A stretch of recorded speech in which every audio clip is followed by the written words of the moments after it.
I'm pregnant, Darius. With your. Don't. His voice cracked like thunder. I froze. Lightning flashed behind him, and for the first time in years, I felt afraid of the man I shared a home with. Something twisted inside his eyes, fear maybe, or anger, or both. Then he whispered a line I will never forget. If you keep this baby, don't even think about calling me your mate ever again. I never thought my own home would feel like a battlefield. The storm outside was roaring, slamming rain against the windows like angry fists, but somehow, the silence between me and Darius felt louder. Our living room was dim, shadows trembling each time lightning cracked through the sky. I stood near the doorway, my hands shaking so badly I had to hide them in my sleeves. Darius was pacing. His jaw was tight. His eyes were sharp. And his breathing, too calm for the anger burning beneath it. I knew this would end badly. I just didn't expect how badly. When I finally whispered, "Darius, I need to tell you something," I felt my voice break. He stopped pacing, turned, looked at me like he already knew, and hated it. "What now?" he muttered. My heart dropped. I swallowed hard, fighting the sting in my eyes. "I'm pregnant." The room changed instantly. The air felt heavier, colder, dangerously still. For a moment, Darius didn't move, didn't blink, didn't breathe. Then he stepped toward me, slow and steady, like he was walking toward a wild animal he wanted to trap. "What did you just say?" My voice was small. I'm pregnant, Darius. With your. Don't." His voice cracked like thunder. I froze. Lightning flashed behind him, and for the first time in years, I felt afraid of the man I shared a home with. Something twisted inside his eyes, fear maybe, or anger, or both.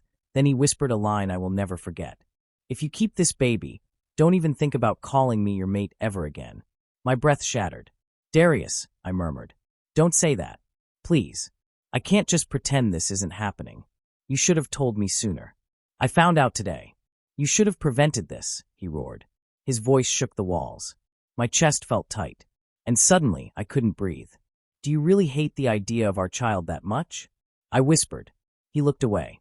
A long, painful silence. Then he said, "I can't have this. Not now. Not ever."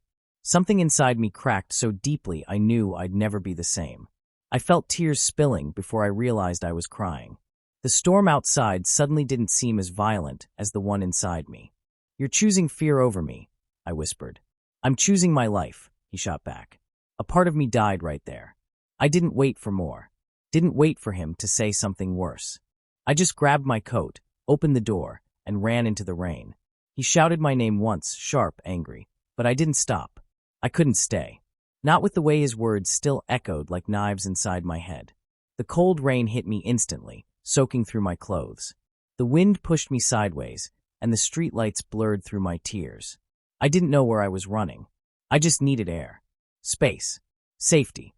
My feet hit the sidewalk too fast. My vision was too blurry. My breath too broken. I didn't see the car until the headlights exploded into my eyes. A horn blared. Brakes screeched. My heart leapt into my throat. And then a strong arm wrapped around my waist, yanking me backward just as the car sped past. I gasped, collapsing against a warm chest. "Easy," a deep voice murmured near my ear. "I've got you." I blinked through the rain. A tall figure stood over me, soaking wet, eyes sharp but calm. His hands stayed steady on my shoulders, grounding me as my panic spiraled. He smelled like rain and something warm, something safe. "You almost died," he said softly. I didn't see the car," I stammered. He studied me with a look that felt too gentle for a stranger. "You're shaking." "It's just," I swallowed. "A bad night." He didn't ask more. He just held me up like he already understood. But then, "Eli." Darius's voice tore through the rain like a whip. I stiffened instantly. The man holding me didn't move, didn't step back, didn't let go. He simply shifted slightly, placing himself between me and my husband. Darius stormed toward us, anger burning in every step. His eyes went straight to the stranger's hands on me. "What the hell do you think you're doing touching him?" Darius snapped. The man finally spoke, his voice low but steady. "Saving him." Darius scoffed. "I'll take care of my mate. You can leave now." The man didn't move. "Let him go." "No," the stranger said. One word. Calm. Unshaken. Lightning split the sky, illuminating the stranger's face for the first time. Sharp jaw, dark hair plastered by rain, intense eyes that didn't flinch even under Darius's glare. "Who the hell are you?" Darius growled. "Rafe," he said simply. "And he's not going anywhere with you tonight." My knees buckled. Everything was spinning. The rain.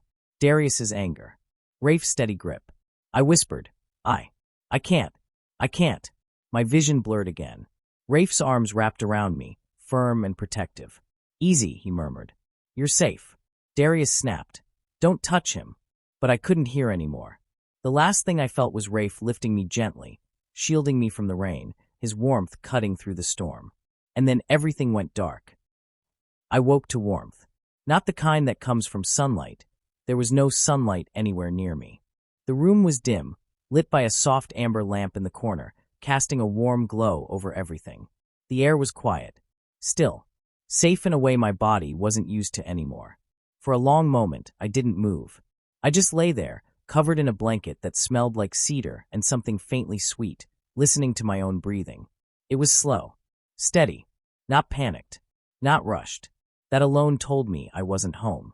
Then the memories started coming back, blurry but sharp enough to hurt. The argument, Darius's words, the storm, the car, and then, Rafe. His name slipped out before I even realized I was speaking. A soft sound came from my right. "You're awake." I turned my head slowly. Rafe was sitting on a low chair beside the couch where I was lying. His elbows rested on his knees, hands relaxed, posture calm, but alert like he'd been watching over me for hours. His eyes met mine, gentle and steady. "How are you feeling?" he asked. I swallowed. "Where am I?" "My place," he said.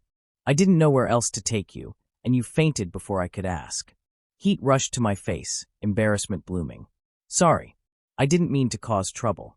"You didn't," he said softly. "You were in danger. I wasn't going to leave you in that storm." His voice was calm, deep but warm, steady like a heartbeat I wished I could borrow. I pushed myself up a little, and immediately he reached toward me. Not touching, just close, ready in case I fell. "You're still dizzy," he murmured. "I'm okay," I whispered, though I wasn't sure it was true. He watched me carefully. "You scared me, you know." My chest tightened. I didn't mean to frighten anyone. I just wanted to breathe." He nodded, like he understood more than I said. Like he'd felt that same kind of collapse before. He handed me a warm mug, ginger tea, the scent rising gently toward me. "Here. It'll help." My fingers brushed his as I took it. A tiny shock ran through me. Not romantic. Not dramatic. Just human. The feeling of being held up after falling so far. I sipped the tea slowly, the heat sliding down my throat, grounding me. Rafe didn't push me to speak. Didn't interrogate me. Didn't even look impatient. He just sat there, breathing the same quiet air, letting me exist without fear for the first time in too long. When I finally whispered, "Thank you for saving me," he shook his head. "I didn't save you. I just stepped in at the right moment." "No," I said, voice trembling. "You did save me. If you hadn't grabbed me, My throat tightened. The rest wouldn't come out. Rafe's expression softened. "Hey, you don't have to relive that." A silence settled between us, not uncomfortable, not heavy, just real. After a long moment, he asked gently, "Do you want to tell me what happened before I found you on the road?" The question wasn't prying. It was an invitation, but the words still caught inside my chest. I looked down at my hands, twisting the blanket between my fingers. I had a fight with my husband. Rafe didn't react, but I felt his attention sharpen. "And it was bad?" he asked. I nodded. Lightning flashed behind my eyes again, Darius's face, twisted with anger. The way he said I shouldn't call him my mate if I kept the baby. My stomach tightened painfully. Rafe leaned forward slightly, not pushing, just letting me know he was there. "Did he hurt you?" "No." The word came too fast. Then slowly, quieter. Not physically." Rafe's jaw tensed just slightly. He noticed everything, even the parts one didn't say aloud. "What about emotionally?" he asked. A tear slipped down my cheek before I could stop it. "He didn't want the baby," I whispered. "He said if I keep it, he's done with me." Rafe inhaled deeply, a sound filled with quiet anger. Not at me, but for me. "No one should say that to you," he murmured. I covered my face with my hands. My emotions were too raw, too exposed, spilling everywhere. "I don't know what to do," I whispered. "I don't know if I should go back or leave or just disappear." Rafe's voice was low, grounding. "You're not disappearing. Not tonight. Not while you're in this state. He stood slowly, walked to a dresser, and came back with a folded, clean shirt, soft, oversized, comfortable. Change into this, he said gently. Your clothes are soaked. He turned around to give me privacy, something Darius never bothered with. That small act made my chest ache. When I finished changing, he handed me a small plate with toast and fruit. Eat a little. You need strength. I didn't know when someone last cared this much, or when someone last spoke to me without expecting something in return. As I ate in small bites, Rafe sat again, keeping a respectful distance. Do you want to call anyone? He asked. A friend? A relative? I shook my head. No one would understand, and I don't want to hear Darius's voice. Rafe studied me for a moment. He called you more than 10 times. My heart dropped. My phone where? On the table, he said. But I didn't touch it. I looked at the screen glowing with missed calls, messages I didn't open, voice notes I refused to play. My hand trembled. I can't face him right now, I whispered. You don't have to, Rafe said. Those 4 words wrapped around me like a warm blanket. I leaned back against the couch, exhausted. A storm was still raging outside, but in here, everything felt softer. Why are you helping me? I asked quietly. Rafe's eyes softened, but there was something else beneath his calm surface, something hidden, something heavy. Because I've seen people break, he said slowly. And you were standing on the edge of something dangerous tonight. Did you lose someone? I whispered. His gaze shifted away, just for a second. That's a story for another time. The way he said it made me feel like he carried his own storm inside him. I nodded and didn't push. He wasn't the type to reveal things easily. Another silence settled, but this time it was warm. Safe, like the room itself was breathing with us. When exhaustion finally pulled at my eyelids, Rafe stood and adjusted the blanket around me. Sleep, he murmured. No one's going to hurt you here. His voice was so gentle it made my chest ache. Just before sleep dragged me under, I heard him move toward the window, checking the locks, making sure everything was secure. Protective, steady, quietly strong. And somewhere between waking and dreaming, between fear and comfort, one last thought whispered through my mind. Darius won't let this go. He'll come looking for me. And when he finds me, everything will explode again. The storm had passed by morning, but inside me, the clouds never really cleared. Rafe's home smelled like warm coffee and cedar. Soft sunlight slipped through the curtains, hitting the floor in gentle stripes. For a moment, I wished I could freeze time. Just stay there. Just breathe without fear. But reality doesn't wait. And neither did Darius. When I checked my phone, my screen was flooded, missed calls, angry messages, then emotional ones, then cold ones again. My stomach twisted. Rafe noticed from across the room. You don't have to answer, he said softly. I know, I whispered. But he won't stop looking. That's why I want you to stay somewhere safe today. I looked up at him. He wasn't ordering me. He wasn't controlling me. He was protecting me. Rafe, I whispered, thank you for everything. But I can't hide forever. I need to tell him I'm okay. I'm not worried about him knowing you're alive, Rafe said. His eyes darkened. I'm worried about what he'll do when he sees you. A cold shiver went through me. Darius wasn't violent, but anger makes people unpredictable. And last night, I saw a version of him I never thought existed. I'll be with you, Rafe added. You won't be alone. Something warm, dangerously warm, spread in my chest. I didn't tell him the truth. That he felt safer than anyone I'd known in years. That his presence made things quieter inside me. That I didn't want him to leave my side. Instead, I nodded. Okay. The meeting place. We met Darius somewhere neutral, an abandoned lot near the edge of town. Wide open, silent. Not a soul in sight. The air was cold. Sharp. Like the world was holding its breath. Rafe stayed close to me, just slightly behind my shoulder, but solid enough that I felt his warmth. Darius arrived late, stepping out of his car with an expression that made my knees tremble. Anger pulsing underneath, but also something wild, desperate. Eli, he said, his voice cracking like he hadn't slept. You didn't come home. I needed space. He scoffed. Space. You needed space so badly you climbed into another man's arms. I flinched. Rafe took a step forward. Watch your tone. Darius glared.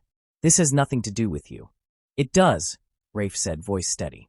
You lost the right to speak to him however you want the moment you threatened to abandon him. Darius's jaw tightened. I didn't threaten him.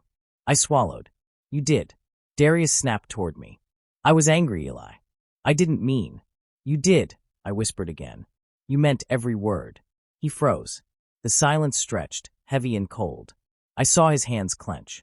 His breathing turned uneven. And for a moment, just one, I saw fear in his eyes. Come home, he said finally. We'll talk. We'll fix this. I love you. The words should have soothed me. Instead, they felt like chains. Do you love me? He continued, stepping closer. Then why are you standing behind him? I didn't speak. Darius's voice broke. Eli, don't do this. You're mine. Rafe's voice was a calm storm behind me. He is not something you own. Darius swung toward him. Stay out of this. Rafe stepped between us fully now.